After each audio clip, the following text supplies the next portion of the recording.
Welcome to Just Koryzma, episode 29. I'm your host, Braden Koryzma, and joining me today is Doug Dolan. How you doing, man? I'm good, thanks. How you doing? Pretty good. So Doug is like a holistic nutritionist. He's interested in more or less anything that is involved in the human journey, and he's carpenter, like scaffolding and everything. Yeah. He's a very interesting man. Yeah, so far. So tell me about holistic nutrition. For the people who don't know, what is it? I like to think of it as helping a person with anything relevant to being a person. And that's the psychological aspect. That's their placement, where they're born, how that affects them. For sure. Different biomechanics. When it comes to this personal training part. What type of body do you have? What type of, different ranges of motion. I like to, you want to look at a person. Every aspect of them, because I feel like a person's a system within systems. So if we look at them too isolated, like this gene does this, I think we can be missing why, like the why. I actually just ask why a lot more than you know what I mean. For sure, I want to know more. You know what I mean, and you gotta. I think that's the only way to really deal with a person, because there's just so many factors, so many variables that go into what can cause disease or dysfunction. So I don't think, if we're not looking at those things, I think we're gonna, you're gonna send the person away incomplete, kind of. Yeah, for sure. You're gonna, if you give a person, for example, a workout program, and you didn't really get an idea of each joint, what it's capable of in that person, what they might be dealing with in as far as organ pathology, anything.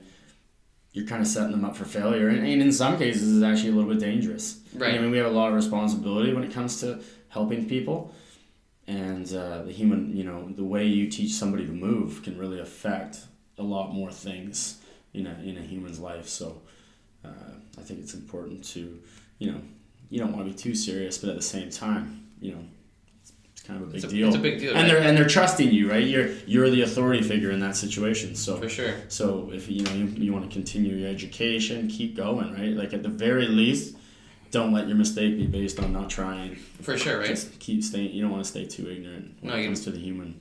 Yeah. To a human. Yeah, you want to expand your knowledge as much as you can. I mean, really, the crazy thing is that we're always changing. So everything's always being updated and all that stuff. So I mean, these people are putting, their trust and faith in you. You don't want to you don't want to hurt them in a sense that you can't recover from. No, and here's a really simple example of something that can happen over time. As most people would already know, the way we live nowadays is pretty. We're sitting a lot. Yep. There's a lot of different postures that are maintained when it comes to the workplace. Sitting in cars all the time, sitting at home, just chairs. The fact that they're 90 degrees, you're always in some form of hip flexion, right? It doesn't take very long for muscles to start shortening, and especially if you start actually getting stronger in those positions.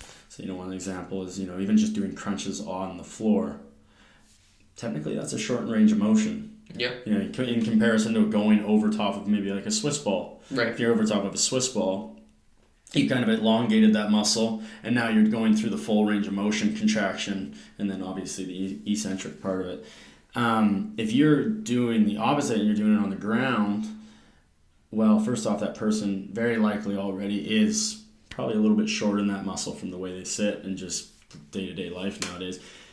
But if you also are adding shortened range of motion crunches, we're actually going to start to affect things like their respiration.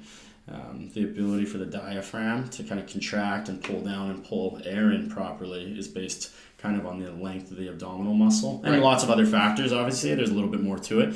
But that cavity, the tighter and tighter it gets, and the more you kind of throw I guess the technical word's kyphosis, but let's just call it your thoracic spine starts to go into a bit of a hunch. Oh, yeah. Call it a bit of a hunchback. Yeah. As you go into that position, your ability to actually breathe appropriately is affected, right? And breathing's everything. So little things like that, even to me 6-7 years ago, just kind of coming in and just being like, I'm just going to train people. For sure. It's like, right? you know, you don't want to deter people from starting based on not knowing, but just have, I think looking back on how I started, I have a lot more humility when it comes to how important it is to kind of always be continuing to learn about these things. Because if you start changing the way somebody breathes, you change every metabolic process in their body. For sure. And that's going to change. That changes everything. It changes their psyche, especially their psyche. You start making someone almost hunched over and forced to breathe differently. Mm-hmm. Talk about it. That's one of the main things in anxiety is the breathing process. Just so, like being able to breathe. Being able to breathe properly. Yeah. All these other things. The diaphragm is a really, really key muscle, and in stabilization and low back pain. So the way you breathe is going to change a lot of things. Another example too is depending on how you're working somebody, and if you are training them in the right posture to the best of your ability, like a little more of the chin being tucked and kind of being straight up and down on top of yourself, kind of keeping things in line to some extent. If you're not, you're going to shorten again. You can shorten the muscles in the front of the neck and put people in cervical hyperextension. So kind of that, you usually will see it coupled with the hunchback. Yeah. Because one of the main things the body wants to do as predators, we want to see the horizon. So if you put me down here, naturally I'm going to have to lift my head back to keep things flat, right? Right. So in that position, first off, that can affect your dental health. Those muscles, they connect to the jaw at the same time. Yeah. So now you can actually have protrusion. You can have, I forget the actual technical term, but you can end up moving the jaw back or forth. And obviously then the mechanical stresses on the teeth change, and you can have different dental issues as well. And also in that position, it's harder to breathe through your nose, and there's a tendency to mouth breathe, which can give people respiratory issues as well. Based on, it's from what I understand, most of our immune system's in our nose. Yep. And we also humidify the air as it comes in through our nose. It's quite impressive what it does. But anyways, if we're mouth breathing all the time, we don't have that same immune system to be taking on the pathogens as we breathe them in. So it's going right into your lungs. Okay. So you get what I mean, right? We're talking about, when I talk about holistic perspective, it's like, okay, like there's nothing that's really isolated. You know what I mean? You change a person's breathing, and now they start having respiratory infections, well, there you go.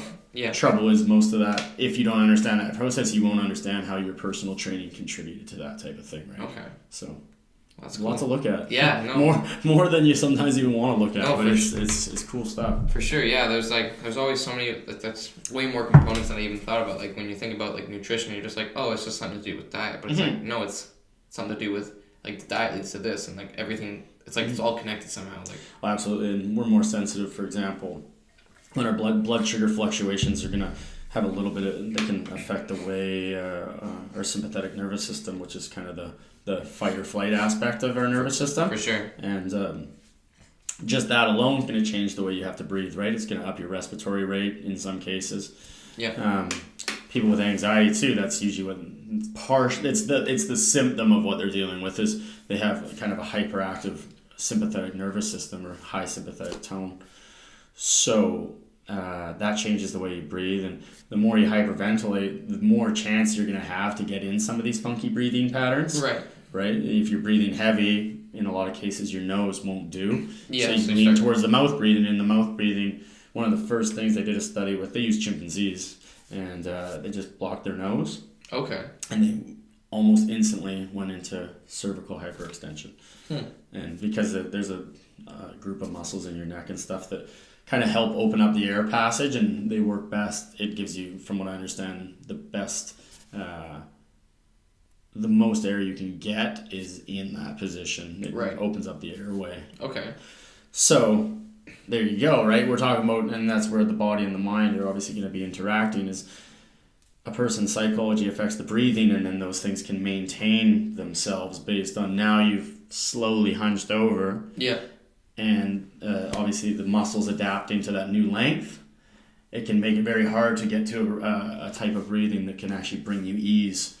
There's what are they called there? There's receptors inside your nose for the or parasympathetic nervous system. Okay. And obviously that's going to lean towards relax, so on. So that's the body's kind of feedback mechanism, letting it know, like, hey, you're nose breathing. Yeah. You're obviously not sprinting anymore. So you can stop, you know what I mean? You can cool down a little bit, Yeah, right? you can relax. And then obviously all that's going to have its, the endocrine aspect, the hormonal aspect, and that's why a lot of people end up doing decent with meditation. Okay. They're pretty much practicing chilling out. Just, yeah. You know what I mean? You're sitting there and just breathing into your stomach. Well, most of us don't do that. You know what I mean? I think we're all guilty of it. If we all right now took a look at where we're breathing, most of us, you know, are going to lean towards at least spending more time than we should breathing into our shoulders, and then instead of it, I think we want about 2/3 into our belly, in a deep breath, 2/3 in the belly, and about the last third coming up and kind of with the shoulders and up, right? Obviously, when you're just hanging out, just a little bit of an in and out in the stomach, but so yeah, meditation. That's kind of why I think it ends up working out for people, is they learn to kind of let their thoughts cruise by, right, and breathe through them instead of react to them. And you know, I personally don't do a lot of it at the moment, but I have done it in the past, and I'd say it's got some validity. It's an interesting thing to do. At the very least, just being conscious about trying to hang out and just let things be what they are. Yeah, it's probably a good thing for everybody, right? Yeah. No, I've definitely tried like yoga. I tried yoga once or twice, and I was just trying to. But I was a little younger, so I was like more like fidgety, and I was just like, it's harder for myself just kind of like relax and everything. But I hear it's really good. Like I hear it's. Yeah, I think a lot of people seem to enjoy it. Yeah, so like I've just never been able to like. I guess until more recently, I've never been able to kind of just. I'm still pretty fidgety and stuff, but like I could probably find more center, I guess, and just kind of like actually be able to do it properly and everything like that. Well, it's kind of, it can be a cascade too, right? Which is nice about it is, you know, if you can learn to chill out, you might be able to start dealing with things that are also making it hard to chill out. For sure. You know what I mean? Like, so it'd be no different than, okay, someone's dealing with something stressful or their life, you know, we can almost look at people are anxious, have too much chaos. Yeah. And not enough order, you can almost say. So maybe an oversimplification, but let's just look at it that way, right? So you can say the chaos in the head, chaos in the life, and they work off of each other, because the chaotic head isn't going to have a nice orderly life. Very unlikely, right? You're going to be living kind of both aspects of that. And all of a sudden you learn to breathe, and maybe you just learn to chill out a little bit, and that can be nice enough and kind of carry into your life. And maybe you start changing your habits, and maybe, you know, instead of just waking up in a panic after a bad sleep because you were anxious or some people have insomnia, maybe you wake up and you make a list. Okay. And maybe, you know, maybe you actually make a list and, you know, really organize a day and start having some discipline. Well, there you go. There's a little bit more order in your life. You know what I mean? For sure. And so all of a sudden you can actually build off of something. Yeah. I think a lot, when you have no foundation, there's nothing to build off of. And I think even list making or good habits, I would argue that metaphorically they're a foundation. Yeah, it's like baby steps. Yeah, it's like, okay, so now I got my list, I got my things that I do. Not to mention, you can look back at a list and know over time what was working. You can't remember what you don't write down. Yeah, you won't know what. So if you got like 30 days of lists and you've never felt better in your life, go back and look at your list, and I guess you can replicate that. For sure. You can't replicate what you don't know. Yeah, because you're not going to remember all the little things you did throughout the day. No. You know, you're not going to remember, you know, like you might remember, you're only going to remember like the important things, like people are like, oh, I went to work, I ate breakfast. Yeah. What did you eat? Yeah. Exactly. Yeah, right. Like, so, yeah. And you'll have to actually think about it. You'll be like, what did I eat? Or then and then it'll take a few seconds. Oh, yeah. Yeah, and even you might not remember, right? So note keeping is obviously key. I read somewhere, I think I'm going to screw this up as far as the exact number, but it was something quite impressive. It was, I think 10 minutes of planning could almost save you 120 minutes. It was something pretty staggering, and I could be a little bit wrong about it, but it just it really showed how much of a difference, and this was actually a study, like a productivity study, and showing that list making makes that much more of a difference, right? Yeah. And we have a propensity probably to have a bit of a monkey mind, and I would argue that having a list is almost like that order. It gives you something to stick with, and other than that, you might just go whatever emotionally feels better at the time. You know what I mean? Yeah. Whereas that's emotionless. That's do it because, you know, you've already decided to. It'd be no different than committing to the gym and committing to a program. It takes the emotion out of it, and if you see it through and you do the 4 weeks, I would argue that's feedback, and then you can take a look and you can kind of reflect on how well it worked, but you can only reflect based on you finished it. Yeah, exactly. Or you had some form of discipline, because if you quit 2 weeks through and then said it didn't work, well, you can't, you didn't even try it. You didn't try it. Yeah. Right. So I think that's why even basic list making can be so key. Like, I don't care if a person writes down, just drink water if that's all they needed to do. Yeah. The fact that you did it, and then you can look back on it, right? And with a foundation, you can always add. Like, that's the thing. You can't add something to nothing. That's true. Whereas you can add, so say you did a program at the gym and you do it for 4 weeks. And you got it all written down, and you know exactly what you did over those 4 weeks. Well, let's say in amongst that you found that it was too much for your stress levels, and it didn't work out. Well, now you can just knock down your volume off of that. You don't have to guess. Yeah. You can actually just say, okay, I'm going to try 10% less. For sure, right? Or I'm going to take 1 week out and take a full 25% of the workout out 1 day a week. I'm going to get rid of it, and then see how your body reacts. And if those next 3 weeks, 4 weeks are absolutely fantastic, and you feel better, you feel more lively, and you get stronger, well, I guess you found some sort of formula. Yeah, they found something that will work for so you. you actually have a basis. You got some sort of foundation. For sure. And then obviously you can tinker with it. Whereas if you have no record keeping of your life whatsoever, well, I think you're kind of screwed. Well, to be honest. Yeah, then you're kind of just like a leaf blowing in the wind, right? Like. And you're gonna feel it up here. Yeah. And now all that mental energy going into trying to remember things. Good luck, right? Yeah, it's on paper. It's almost another way of just feeling less stressed.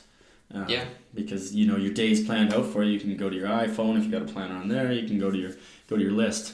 So sure. Even on days that you're feeling a little weak and you're tired and you just don't have your memory's not there, that's there. And I think even that can just be comforting, right? Yeah, for sure. And then not to mention, now your whole day doesn't get worse. You actually end up finishing the things you need to finish, which means you're going to sleep better than the person that had an incomplete day and is frustrated. Well, yeah, because you're going to feel accomplished because you're like, oh, I actually, I had my list, and I threw in a couple other things today and I got them done. Or, you did whatever. Yeah. And, you're like, it was productive. I accomplished things, and now it's and now you don't have to stress about, say, the garbage is already out for tomorrow, so don't have to worry about it. I don't know, small things or, whatever, right? They'll make you...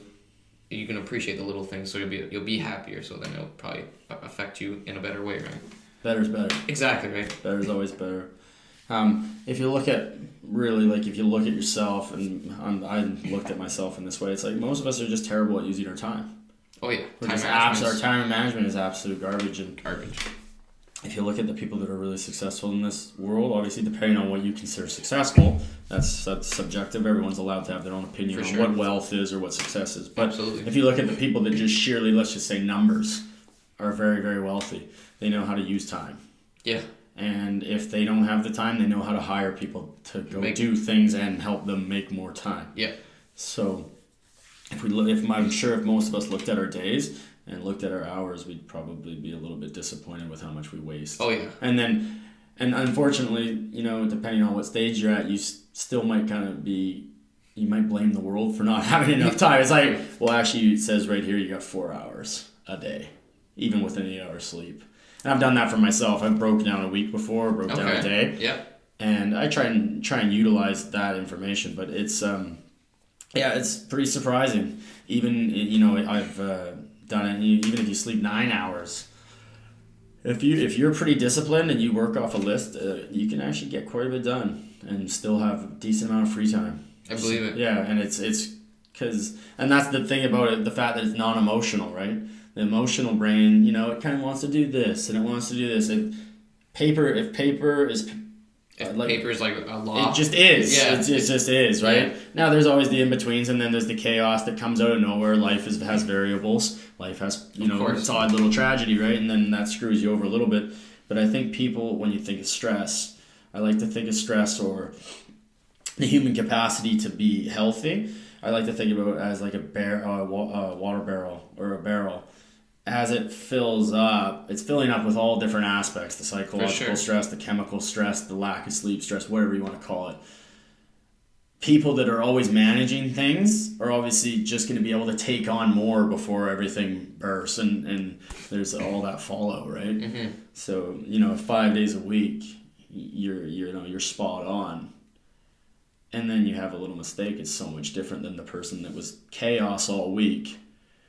You know what I mean? Yeah. They're not going to be they can't handle the stress, which even leads to making it harder to relax and make the list and do all these things, right? Because as you're stressed, we're going to lean towards wanting to just go booze up and get it out of our system, right? Try to just like find a way, some sort of way to not feel stressed for even just for an hour, right? Well, I'm sure we've all had those periods in our life where we just drink too much. I definitely have. Oh, me too. And I think there's a major difference between celebrating and just kind of running away from daily problems. For sure. You know what I mean? And for everybody that's different. But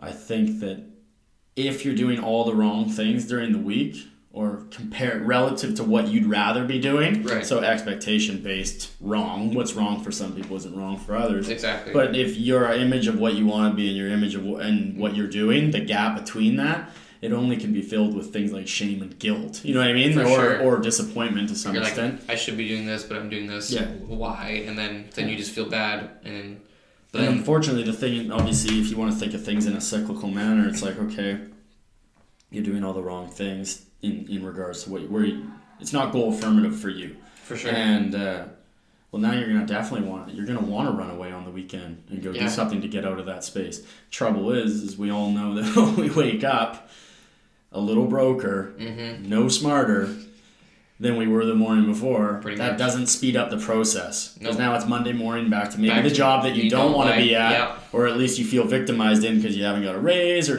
whatever it may be. For sure. Right, and we all know that cycle, but to break a cycle is to do the opposite thing. Well, that's just it, right? So everyone starts somewhere, whether maybe they join a gym, maybe they, whatever. Maybe they go to school instead. Like whatever they think is going to be the step towards getting to making their life better, to bettering themselves, right? Like I think you can be at Chapters or the liquor store, right? When it comes to dealing with issues. Now, hey, I'm absolutely an advocate for having fun, but like I said, I think there's a difference between celebrating and just kind of taking off the edge of life. For sure, big difference. And it's a tough line to decide, right? It is a tough line. When should you celebrate? Well, I think that's for everybody to choose. I think we all know that when we're drinking 4 weekends in a row and and we don't even have the money to be doing so, I would say we're probably not celebrating for the right reason. Especially, hey, it's one thing if that's your goal. Cool. There is a time in our life where that is our bloody goal. Yeah. And just to have fun and you actually need to mess up, because if you look back at a lot of when the best changes in your life happened, it was after those mistakes. For sure. You need those little rock bottoms, those little problems. Absolutely. There's the interesting thing about life, if you think about it, is like without the contrast, it's not life. Yeah. Like people almost want this blissful state. It's like you wouldn't know what bliss is if you hadn't had terrible experiences. So everything's relative. So you still want those bad things as much as you don't. Yeah. You know what I mean? But you do, because if you didn't have that part of your life where you partied too much and maybe you felt bad about it, or you just weren't happy with where you were, well, would it mean anything when you finally made it to the right place? It wouldn't mean anything. But it does mean something, because you remember the times, whether it was being broker, less happy, less in shape, whatever it may be. It's so there you go. Yeah, like definitely being in the in like the lower parts of life, they definitely give you a chance to step back and kind of just reflect and be like, what am I doing? What can I change? Right? Like, well, look at the movies we watch. Well, that's just it, right? It's the hero's journey. It's always it's a rise to something better than what they were in before. You're never just gonna see a movie with a constant and life was good. And that's just it, right? There's always that point where they get to the peak. It's like they think they're on top, and then all of a sudden something bad happens, and then they have to save the day. Yeah. And then when they do, life's good. It's like that's just their little moment of reflection, a moment. Their rock bottom. Yeah, and I think everyone's going to have a different version of what that is for them. For sure. Some people it's going to be they just want to be a really good carpenter. Some people would love to be a great electrician. Yeah, exactly. Some people want to be able to train people, whatever it may be. Yeah. And the funny thing is that, as I grow up here a little bit, or at least try to, I notice that I think what ends up happening is all a person's looking for in that, or all they end up getting, if you get competent at something, you eventually have a platform. if you have a platform, you can make change, you can affect people and all the good things that come with it. So I don't think people need to worry too much about what they get good at. It's just get good at something. It's excel at it. Yeah, just and dive into it. Yeah, you know what I mean? Like I it's weird. I'm now looking back and really looking at myself and being like, why didn't you read it earlier? Like really, if I really think about it, because how happy I am that I do now. It's weird to think that there was a time that I wasn't. Right. It's like, like anybody, like I don't know, everyone's got a different passion or thing that they think they might like to be better at. Well, go buy a book on it. Like literally, it is that basic. Get a little smarter than other people at it. For sure. And keep chasing it. And that, I think it's funny, is especially if you're open-minded, is as you learn, you realize you don't know a damn thing. That's one of the first things that happens, is you realize that your little frame that you had before was absolute nonsense. It's just to some extent. Small on the spectrum of what you could know and everything. No, I mean, like I think we're all guilty of it and making things, oversimplifying them, but even politics, we see it, right? For sure. Everyone's a bloody expert when it comes to politics. It's like, does anyone even know what GDP means? Does anyone even... You really, though. Really, if I look at Mao, I could have been really naive and had opinions before. It's like, first off, we're too young. Most, at the time that most people are complaining and getting all activisty, it's like, understand that you probably have some good points, but understand that you're young and you might have only been in the workforce for 5 years. Like we don't know how the world really turns yet. For sure. We're still living in little idea. We got ideas, but ideas have to be grounded in something. And absolutely. So I think it's good to still have a strong viewpoint and be willing to make those mistakes. But I think it's important to be able to be honest about being silly about some things. Absolutely. It's always good to accept, to know when you've messed up or anything like that. Well, I find over time, the more I learn about stuff, the more I realize that a lot of things actually are the way they are because that's kind of how things are. And as weird as that sounds, it doesn't mean give up on change. It just means actually the law systems are in place because over time, trial and error, that's where it landed. Right. And the reason we're even here to talk about it is it must have worked decent. For sure. Because we're still born, we're still here. Yeah, we still got we still got a civilization to live in. So all the things that we're sometimes complaining about, I find when I was younger, it was almost like, well, should people have to work this hard and get paid this little? Like all these little things, and then you might look into labor economics and find out that if someone starts paying you too much, or we increase minimum wage too much, it's not competitive or affordable enough for the business, which eventually means the business might actually, now if they've upped the wages, they might have to get rid of a few of your friends that are also employed there because now they can't afford as many people. For sure. So it's a lose anyways. You either take the hit and have that smaller wage and your friends get to maintain their economic success, or less and less people get to work. Yeah, and then some people get to have that higher minimum wage. So we got to decide where to take the hits. Absolutely. Right? I agree that there's probably always those chances that certain bosses are being tyrants about things. Absolutely. But again, a lot of this is math that I think when we're young we don't quite understand. And I'm not even saying that I understand all of it. It's just, I think, try to understand before you get too opinionated. For sure. Because you might find out that the way politics are and the way all this is, that's a very grounded reason. Okay. You know what I mean? Yeah, absolutely. The way things aren't necessarily just because people are silly and they're not as smart as us. We're young. Yeah, we're still young. We should be a little more humble about what's going on. Absolutely. Because you're probably going to grow up and look back and be like, shit. I was a little too sure about myself. But this is the part of the show called the motivational moment. So, Doug, how do you describe your passion in 5 words or less? How would I describe my passion in 5 words or less? I don't know if I would describe my passion. I would say I think better is better. Better. I like to think of it that way. Okay. Because it's not really my passion. It's more like a way I look at things. For sure. And the reason I do is I think that a lot of times people, including myself at times, you end up stalling because you're not sure what to get better at. Right, because you're like, oh, I kind of like this, I kind of like this. Yeah, it's like, just do something. Yeah. Actually just do something. You can't, you're not going to, if you'd like to think of success or life in general is that you're walking down a trail.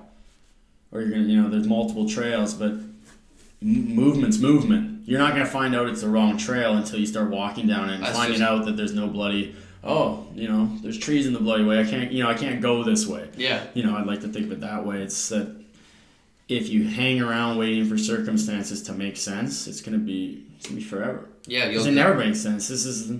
Life's pretty crazy. Well, that's just it. You're going to come to that point where there's going to be like 3 or 4 paths, and if you can't make up your decision, you're just going to, when you think about it, you're just going to be right there. You're gonna hang out there. You're gonna see other people pass and go, and you're gonna. And what's interesting too is maybe that takes a little bit of weight off your own shoulders, is to realize that it's not. It's more about getting good at something, I think, for us than exactly what it is. For sure. Because, like I said before, if you have a platform, whether you're a good carpenter or a good personal trainer, if you can speak about something in confidence and hand that off to young people and have all those good things and the connections that go along with it and the respect that goes along with it, I don't think that there's a big difference if you were a trainer or a carpenter at that point. No. You get what I mean? Yeah, for sure. The platform is what seems to be important. We listen to motivational speakers can come in all different shapes and forms, right? 100%. It's like we'll listen to a military guy, we'll listen to just a good teacher. Yeah. It's all that I see is that they were competent. That was it. That they were just really good at something. They were somewhat an expert in their field. Yeah, and which made all the difference. And then they just know what they're doing, and they know they excel at it, and people are just ready to listen. Yeah, whatever that kid wants to be good at, he might identify with them more than a kid that wants to be better at the other thing. Exactly. But it's not relevant. It doesn't matter. You're not here to please everybody. It's just it is what it is. You're here to. I mean, not like trying to be selfish or anything, but you're always your main goal is what's best for you, right? Yeah. You want to make sure you are happy at the end of the day, and like that you feel accomplished, you feel successful, whatever that beat may be. And another thing that happens that. Everyone's probably watching Gary Vee and stuff lately. I know that guy's the guy right now. I love Gary Vee, man. A point he brings up, and it's super important, and I kind of ended up doing a little bit of it myself, is having a job that necessarily isn't what makes you tick, but after work or, after work and in between jobs and all this other stuff, be getting good at that thing that makes you tick. Well, that's just it, right? Don't plan, especially in an expensive world and Nanaimo to boot. It's not like we live in the cheapest part of where we live. We live in, short of Vancouver and Victoria. We're in a fairly expensive little hub, right? For sure. And it's not going to be quite as simple as just quitting your job in all cases. I think you hear a lot of stories where it's like, oh, just go for it. Passion still needs to be involved with rationale. Well, that's what I mean? Rationale and passion, I think, still have to have a bit of a relationship in the fact that ideas don't always turn into financial gain. No. Not always. You know what I mean? And what you are projecting as a good idea, or the way you should train people, or the way you shouldn't train people, or the way you should build houses or not build houses. For sure. Doesn't always mean everyone else is going to be interested or not enough to pay the bills. Yeah. So I'm not saying don't, and everyone's story is going to be different. There's certain jobs that maybe you can just jump into it, but if maybe you have a business idea and it's going to cost A, and you can make that money at another job that isn't your favorite, and be getting good at your craft in between making that money, that's still worth doing. For sure, right? So, because then you'll get to that point where eventually you can make that leap where you can be like, all right, I'm leaving my job because now I'm able to find it. Like, I'm able to make money from this, from whatever I want to do, and you're able to actually, make it a successful, achievable thing. Not where you're like, oh yeah, I quit my job, and then 3 months later you're like, yeah, I'm broke, and it's not really working.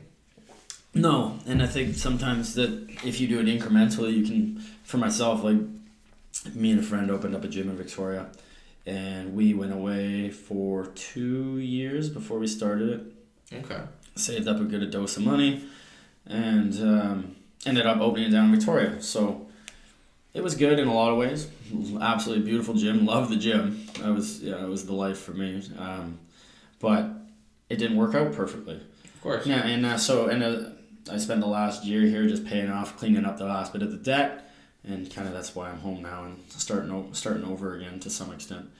But as far as the starting things incrementally and doing them incrementally, I think for me, what I've seen is that all the little lessons about business and anything related to that business, they happen in the building of that business. Whereas we came in with a lot of money. Compared to if I just started small and trained one person at a time in a small studio. Right. We came in, bought a 22 or leased a 2,200 square foot space, decked it out. Right. Came out of nowhere. Like Victoria didn't even know pretty much who we were. Right. You know what I mean? So we did it. We were fairly arrogant about it that way, but it was we were just building what we liked, and we were kind of hoping that most people would be interested. Now it didn't work out that way, or at least not fast enough. But if doing it again now is the incremental part, is that you'll learn and get to taste your market without the massive amount of money into it right off the hop. Yeah, without the huge influx. You know what I mean? Yeah. It'd be like right now, if the way you got this show, you would start by spending $50,000 and then hope that you could get people to talk with you. For sure, right? Whereas, you start small, you build up, you get a new microphone based on a little bit of this, so on and so forth, right? Totally. Learn the lesson, get a feel for what the business is. Get a feel if you even like it. Like for trainers, that's one tough thing. How much how much patience do you have? Yeah. Right? There's always the aspect of training where, you want people to do good, but there's a certain amount there's conditions to how long you feel like waiting or all those other things, right? Yeah, 100%. And everyone's different. So it's hard to learn those lessons, or you don't have the room to learn the lessons when things are tight because you overinvested. It came in a little too hot, right? Right, no, absolutely. I mean, at least now you made the attempt, and now you can at least step back. You have that perspective as well, and you can kind of see where you can go with it. Oh yeah, a lesson's a lesson. Exactly. Right? Could have went to school and paid $70,000 too. So. Well, that's just it. And now, in the end, I ended up getting to keep half the equipment. So there you go. I'm happy that I got paid off a bunch of paid off Rogue. Nice. Rogue's good stuff. Oh yeah. So no, it's good. And experience is experience. But what's interesting is I'm happy I did. I think this is something that other people can consider too when they're taking advice from people. Take advice, but there's also that aspect of if you do exactly what you think you should do, you can't blame anyone when it doesn't succeed. Yeah, because you can only blame yourself. And what's interesting about that is I think then the lesson's fully yours, right? Obviously some of my belief systems weren't genius when it came to business. You know what I mean? Yeah. Thought we had an idea. Hopefully people like it. That's not a good business plan. Yeah. That's airy-fairy living in. That's it's not. It's like shooting at the moon or something. Yeah, you're just one in a million. It's not reality. Yeah. So. But if I had listened to my parents too much, or anyone that was trying to be that rational voice in the background, did I really learn that lesson? Because I would, if it didn't work anyways, then it's kind of their fault. Right. So whereas now, if you go test things out and take full responsibility for them, you're going to take full responsibility for the whole situation. You're going to you can be accountable to it, and then you can go learn based on that. Yeah. Whereas there's nobody to blame. So if you want to now, you just sit back and be like, oh, maybe I wasn't so bloody bright. You know what I mean? You're right. You realize that there's obviously room to grow, and you could, open up your eyes a little bit to whatever it is to be business savvy and all those other things. Yeah, and just go for it. And then at least if you decide to ever go back to so you're saying you're getting back into personal training. Mm-hmm. If you ever decide to go back to going to open that gym, at least now if you take the time to build the clients, it's like you'll be like, yeah, I have a gym open now. Then they'll be like, oh, I'll come there. Yeah, exactly. So if you started small, mm-hmm. and then you do the numbers, and the numbers say we can afford a lease for this much with this much equipment, and then you would be doing it based on reality, math, order, things we talk about, sure. Actual things written down, not just an emotional cute little idea. Yeah, exactly. It doesn't necessarily work that way. If it did, I think we'd all be rich. Exactly. We'd all be enjoying life. No one would really work. No, we'd have it all figured out, but that doesn't seem to be the case. So no, but we'll get there. Eventually, yeah. So yeah, like I said, the gym happened, and so here we are. We're back at home, and ready to, like I said, do the whole have your one job for sure in your spare time. Work on your passion. And work on what makes you happy, or at least semi-happy. Sure. Makes you something satisfying, something that you feel like you would pretty much do for free. Yeah, no, I agree. Not that I think anyone should do anything for free. No, but you got to float your own boat and make sure you still got something to eat, right? Exactly, right. You got to put food on the table. But that's cool. No, I agree. It's definitely smarter to take your time with it and, you know, really kind of just put away on it until it's ready to really, you're able to actually do something with it. Mm-hmm. And then you know, then take the leap. Don't just go in blind. It definitely... No, and if you go in blind and you make a mistake, make sure that you take full responsibility. Yeah. Because then it's just as good a lesson as any. Yeah. You know what I mean? Like, okay, yeah, if you realize you did something really stupid, great.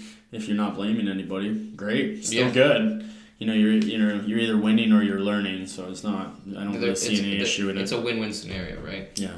Especially when we're all fairly young, so... Exactly right. So we don't really have a whole lot to lose right now.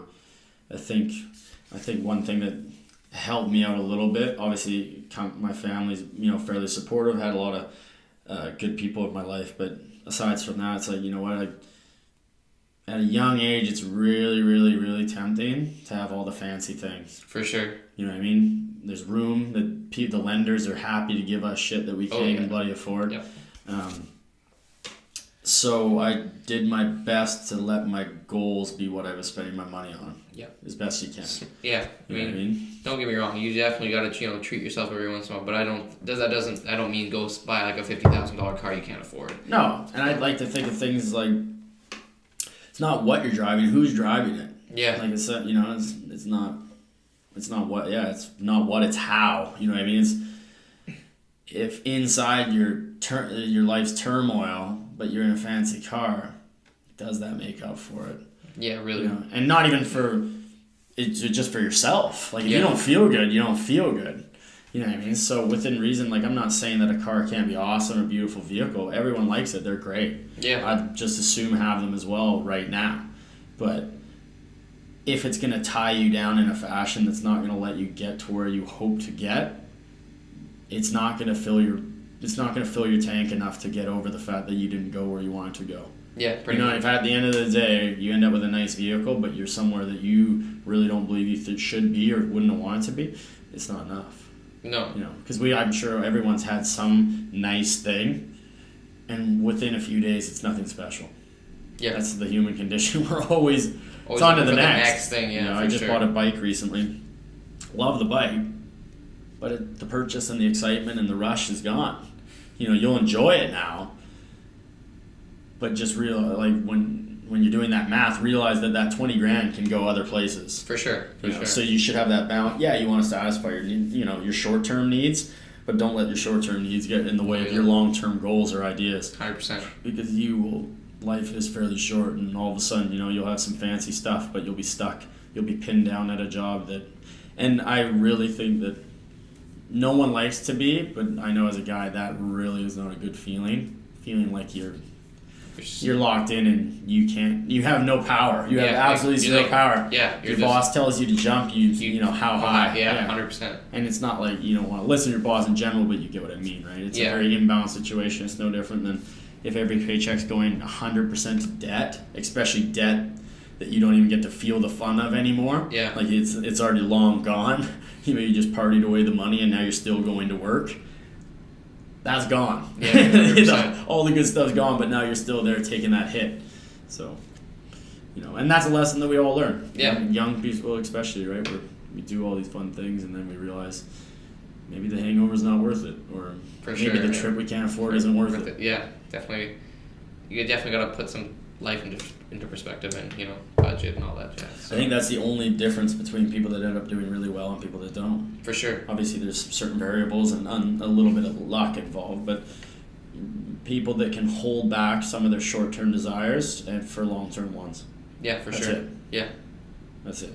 And then that happens with food, that happens with work, that happens with the gym, that happens with anything. Mm-hmm. You know what I mean? If you can, not saying I'm great at this sometimes, but you know what I mean? Like if you can eat the better food, even though it doesn't taste as good, that's an example of the balancing the short-term and long-term perspectives on those two things. Yeah, you can enjoy this McDonald's today, but Here goes that water. Whoops. Oh, that's all good, man. There you go. But then you can enjoy a healthier body over the next couple of right? And so you won't remember the McDonald's when you're somewhere and you feel uncomfortable with your shirt off. Yeah, exactly. Right? You know what I mean? And everyone's had that to some extent, right? So the McDonald's never would have trumped it. So there you go. There's an example of it didn't pay off. Yeah. Yeah. But cool, man. I just wanted to thank you for coming on the show. Yeah. Thanks for having me. Yeah, I appreciate it. Where can the people find you? Where can they find me? Yeah. Where can they find me? I'm on Facebook and got my Instagram there. I haven't actually started up the actual business at this point. I'm probably going to start taking people maybe in January. Okay. But on those platforms, that's where I'll be for now. Yeah. And That's exciting. If you like the episode, don't forget to hit that subscribe button, check out the other videos, and read some books, get some knowledge, because Doug's got it figured out. Thanks, guys. See you next time.